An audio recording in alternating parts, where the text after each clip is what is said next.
Hi, awesome dear viewers. Welcome back to Zloft School of Marketing. And if you're just joining us or you're coming across our video for the first time, we simplify marketing for absolute beginners, those who are looking to learn a skill, digital marketing, or those marketing professionals who just want to refresh on their knowledge or improve their performance in their marketing jobs, and also those entrepreneurs or business owners who want to create resounding success and make more profits in their business by paying more attention to marketing. Also, this is a good place to let you know that we have a lot of amazing stuff in store for you: knowledge, insights, information, classes.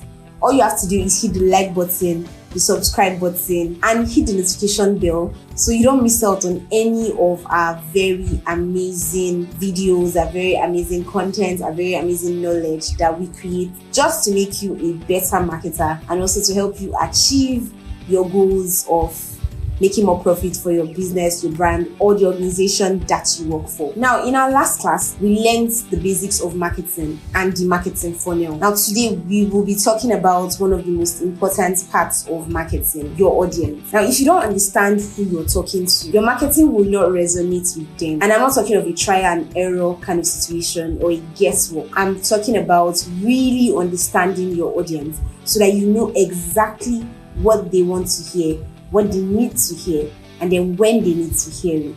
So let's go right into it and discover how to define your target audience. Now, what is a target audience? The target audience is simply a specific group of people you want to reach with your marketing efforts. Now, these are the people that are most likely to benefit from your products or services. For example, if you're selling fitness equipment, your target audience might be people who are interested in health, fitness, and home workouts. It is important that you figure out who your target audience are. In fact, that is the crux, the foundation, the bedrock of all your marketing efforts. When you have figured out your audience, I think you've done 40 to 50% of the heavy lifting, because from this point on, you know what to do, where to find them, what they want to hear, and how to let them know that you can solve the exact problems that they have. One of the ways to actually figure this out effectively is by building a buyer persona. Now, a great way to better understand your audience is to create buyer personas. Now, these are fictional profiles that represent your ideal customers. So it's one thing to talk about understanding your audience theoretically, but practically, how you know that you understand your audience is when you have your buyer personas created and written down where you can easily make reference to them. A buyer persona would include details like the age of your audience, the gender of your audience, the occupation of your audience, the interest of your audience, and the pain points of your audience. Have you ever come across any piece of content and it feels like this was written just for me? Yeah, I know that feeling because I have to. And in those situations, the person clearly had a buyer persona that described you so well that when they created content for that buyer persona, it felt like they were talking to you directly. That is the aim, the goal, and the purpose of a buyer persona. For example, meet Sarah. She's 30 years old. She works from home and she struggles to stay fit because she's always seated in front of her computer working for prolonged periods of time. And she's looking for convenient fitness equipment that she can use during short breaks from work or over the weekend when she feels too tired or it's just too lazy to go to the gym. This is an example of a buyer persona. By doing this, we already know some of the pain points that Sarah experiences. She's always working, she's not fit, and she feels too lazy to go to the gym. Now imagine if I had to create content for Sarah.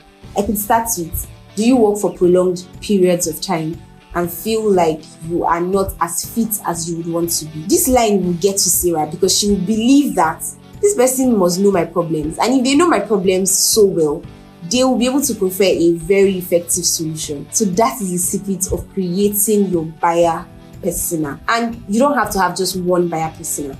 You could have multiple buyer personas depending on the products and the services that you sell or that you render, and the price points as well. Because someone like Sarah can afford your fitness equipment of say 1.5 million, does not mean Aduke that probably does not have a job will be able to afford that same product. She might not fit your buyer persona. Except, of course, you want to nurture Aduke to the point where she gets a job and then she can afford your fitness equipment. So now the next thing we need to consider is the audience research tools. So how do you figure out who your audience is? Now, there are a few tools you can use to make this easier and more effective. One of the tools is Google Analytics. Track who is visiting your website, their age, their location, and their interest. Google Analytics will give you all of this for free. All you need to do is pay attention, check it out, and utilize it in creating your buyer personas. The next tool is survey. So ask your current customers questions about what they like, what they don't like about your product. And then the next is social media insights. So platforms like Instagram and Facebook will give you data on who engages with your post,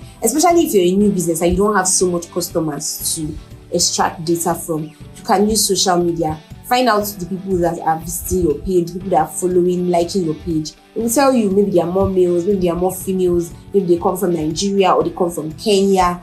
And then you use that to actually understand the people that your content resonates with. So if you're drifting away from the people who can buy your product, that's your intended target audience, you have to now recircumvent your content back in such a way that it will hit the nail on the head. But if you're doing all right, you can use that data to actually create buyer personas from the information from social media insights. So now remember, marketing is all about building relationships. If you forget anything, I don't want you to forget this. And then that actually starts with understanding your audience. So in our next video, we'll dive into market research and how it can help you stay ahead of your competition. If you liked this video, you got any value from this video, this is the right time to hit the like button, the subscribe button, and the notification bell so that you do not miss out on any of the more amazing stuff we have in store for you. Also, do well to share this video to your friends and family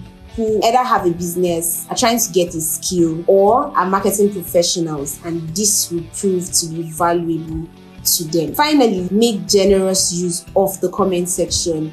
Ask your questions, give us your feedback, let us know your challenges and the things that you are working on and the improvements that you have recorded since you started actually subscribing and watching the Zealoft School of Marketing videos. We look forward to hearing from you in the comment section, and would always create 20 ask question videos after every class just to let you know that we are here to answer your questions and we are here to help you grow either as a marketing professional or as a business owner. Thanks for staying with us, and we look forward to seeing you in our next class. And we also hope you implement all that you've learned and then you continue on this journey to becoming the best marketing professional. Do take care of you.